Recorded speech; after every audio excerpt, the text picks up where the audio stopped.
Script 9. SEO, upload metadata. Before the first whistle, before the first anthem, before the first bad tackle, before the first impossible save, a World Cup can already start to lean. Not because one team is better prepared, not because one superstar is healthy, not because a coach made the perfect tactical plan, but because of a draw. A few balls in a bowl, a few names pulled on a stage, a television ceremony that can look slow, formal, and almost harmless. And yet, by the time it ends, one country may be staring at a path that feels wide open, while another is already trapped in a nightmare. That is the strange power of the World Cup draw. It does not kick a ball, it does not score a goal, it does not make a goalkeeper spill a cross in the 89th minute. But it can decide who you face first, who you face last, how much pressure is waiting on opening night, where you travel, how quickly you meet elite opponents, and whether one bad result becomes a problem or a disaster.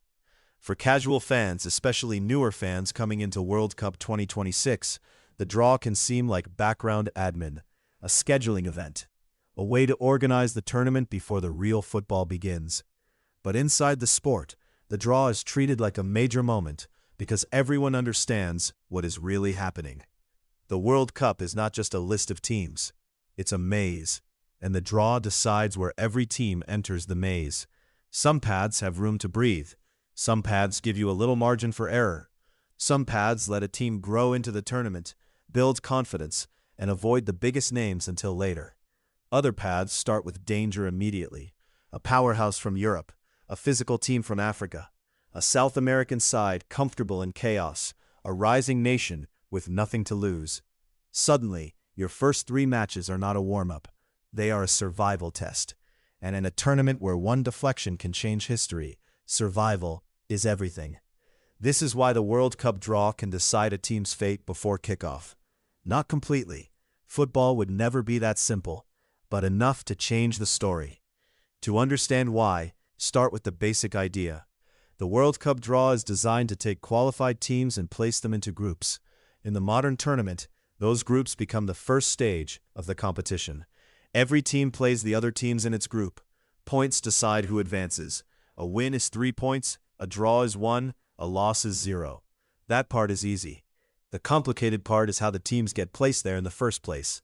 The draw is not usually one giant free-for-all. It's not 48 names thrown into a hat with no structure. FIFA uses pots, which are basically categories of teams.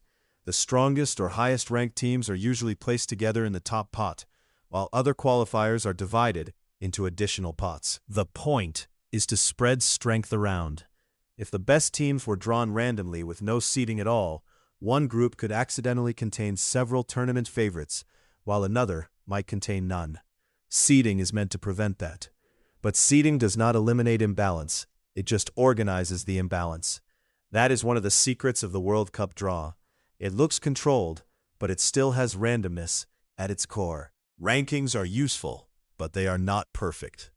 A team can be highly ranked because it dominated its region, but that does not always mean it is battle-tested against every style of football. Another team can be ranked lower because its qualification route was brutal, because it had injuries, or because it plays in a confederation where points are harder to collect. So when the draw happens, the pots can tell you something, but they don't tell you everything. A so-called weaker team might be exactly the wrong opponent for a favorite. A lower-ranked side might be fast, direct, and dangerous on the counter. A team with modest expectations might have a golden generation. A team with no global superstars might still be organized enough to ruin someone else's tournament. That is how a group becomes dangerous, not only because it has famous names, but because the styles clash in uncomfortable ways.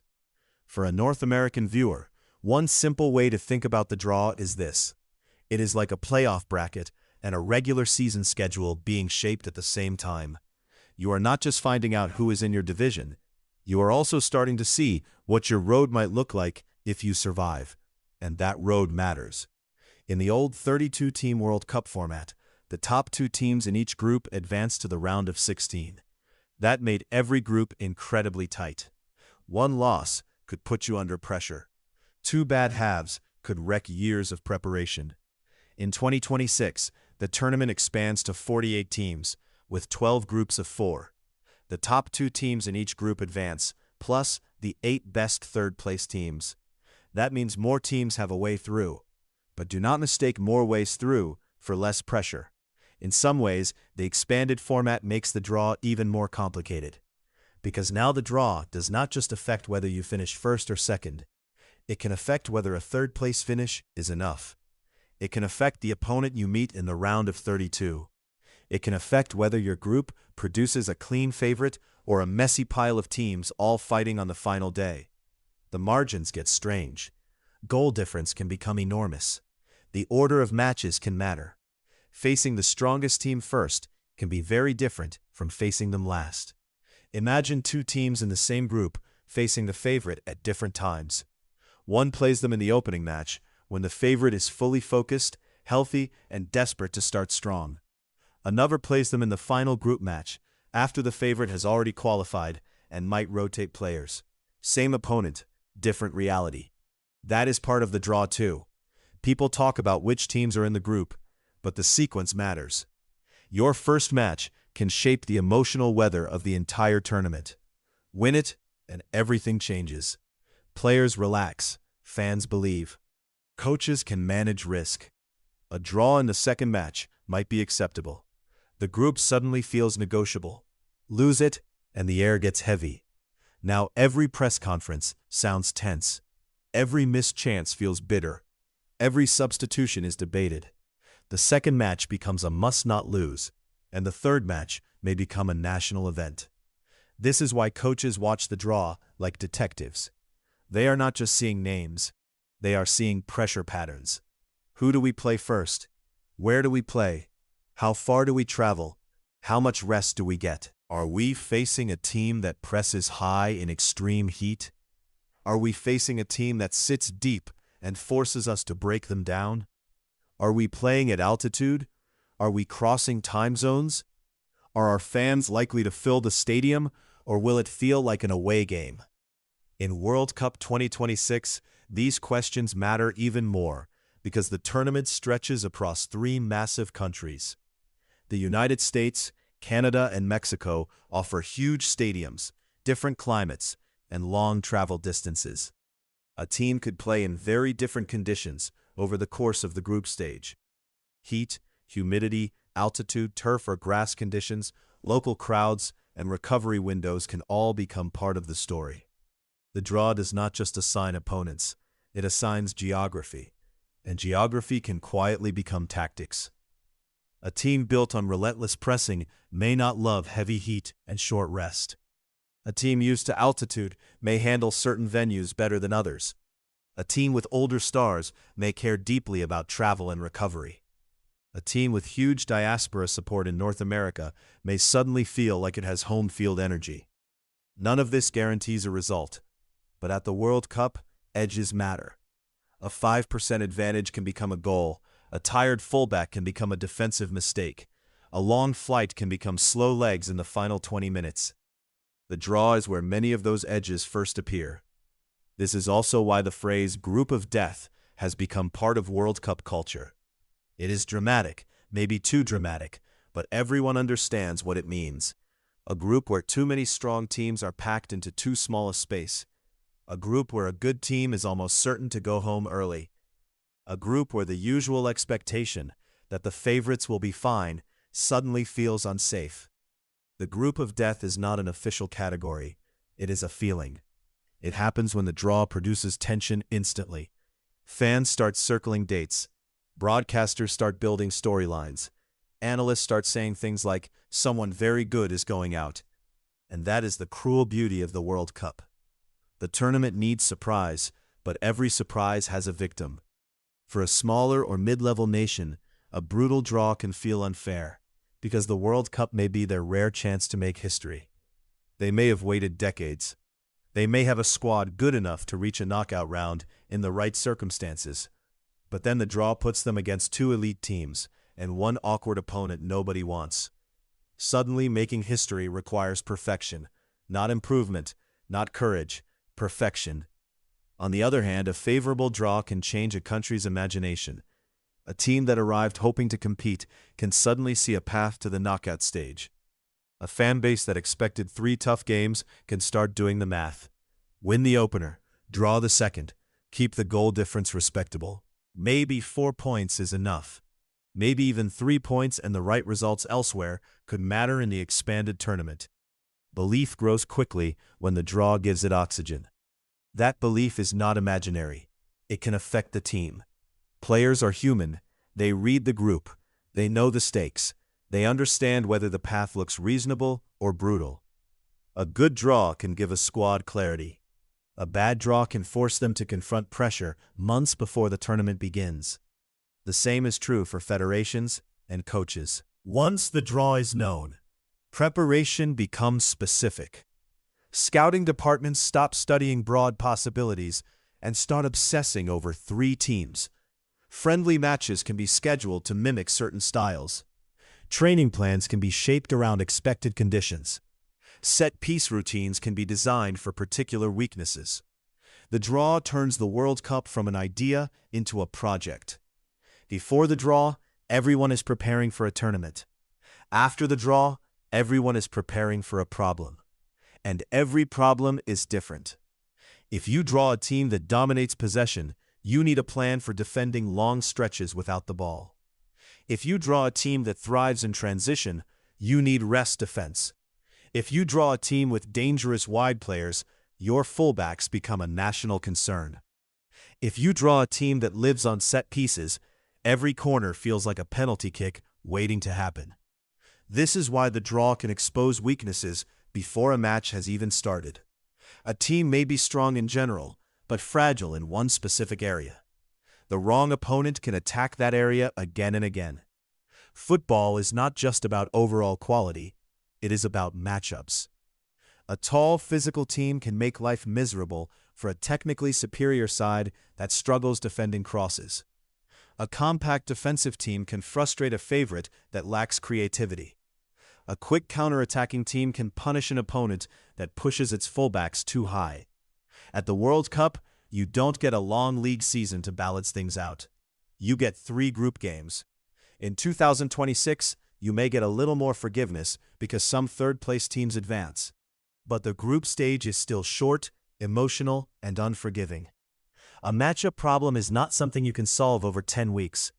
You may have to solve it in real time, in front of the world. That is why the draw has psychological power. For the favorites, a comfortable draw can be dangerous in its own way. It can create expectation. Anything less than first place becomes a disappointment. Every narrow win is criticized. Every slow start becomes a warning sign. A favorite in an easier group is supposed to cruise, and supposed to can become its own pressure. For underdogs, a hard draw can sometimes become freedom. If nobody expects you to advance, you can play with less fear. You can turn the group into a stage. One draw against a giant can feel like a national holiday. One upset win can become the tournament's first great story. So the draw does not create one kind of pressure. It creates different kinds. The heavy pressure of expectation. The desperate pressure of survival. The strange freedom of being counted out. The nervous pressure of opportunity. That last one might be the most interesting. When a team receives a favorable draw, people often assume that is the best possible outcome. It is better than the alternative. But opportunity can be terrifying. If the path is open and you still fail, there is nowhere to hide. Fans remember those moments. They remember when a team had a manageable group and wasted it. They remember when the bracket opened up and a golden chance disappeared. They remember when a generation had the road in front of it and could not take the next step. The draw can give you a gift, but then you have to live up to it. This is especially important for the host nations in 2026. The United States, Canada, and Mexico. Host nations always carry a different kind of tournament energy. They have home crowds, familiar conditions, and enormous public attention. The draw can either amplify that energy or complicate it. A host placed into a manageable group can build momentum fast. Stadiums get louder. Casual fans get pulled in. The tournament becomes part of the national conversation. Every win feels bigger because it is happening at home. But if a host gets a dangerous group, the pressure can become intense immediately. There is no quiet World Cup at home. There is no hiding from the noise. For the United States, 2026 is not just another tournament. It is a chance to bring millions of newer fans deeper into the sport.